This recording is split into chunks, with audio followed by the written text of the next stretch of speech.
اعوذ باللہ من الشیطان الرجیم بسم اللہ الرحمن الرحیم۔ اللہ کے فضل و کرم سے پارہ نمبر 30 جاری و ساری ہے۔ کل تک 80 صورتیں مکمل ہو چکی تھیں۔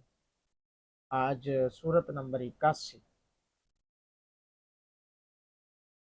سورۃ التکویر سے آغاز کروں گا۔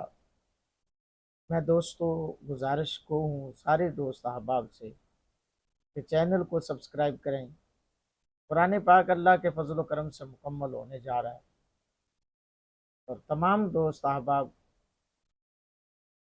اپنی محبتوں میں ضرور یاد رکھیں۔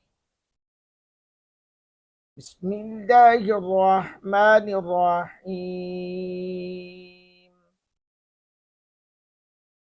اذا الشمس كبرت واذا النجوم قدرت واذا الجبال سيرت واذا العشار عطلت واذا الوحوش حشرت واذا البحار سجرت واذا النفوس زوجت واذا الموءودة سئلت بأي ذنب قتلت واذا الصحف نشرت واذا السماء كشطت واذا الجحيم سعرت واذا الجنة أزلفت علمت نفس ما أحضرت فلا أقسم بالخنس الجوار الكنس والليل إذا عسعس والصبح إذا تنفس إنه لقول رسول كريم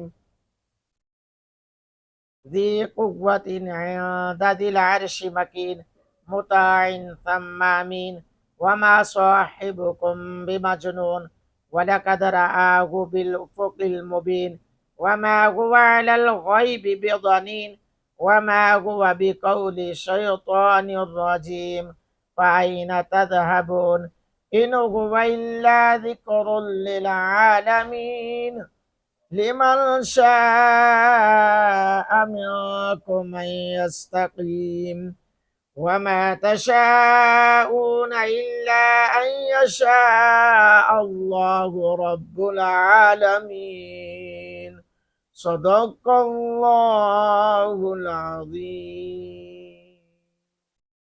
سورۃ التکویر آپ لوگوں نے سماعت فرمائی۔ تمام دوستوں سے گزارش کو کہ چینل کو سبسکرائب کریں، بیل آئیکن پریس کریں تاکہ آپ کے پاس سب سے پہلے نوٹیفیکیشن جاری ہو، نوٹیفیکیشن آ سکے۔ فالو کریں، لائک کریں، شیئر کریں، کمنٹس میں اپنی رائے کا اظہار ضرور کریں۔ اللہ تعالی ہم سب کا حامی و ناصر ہو، آمین۔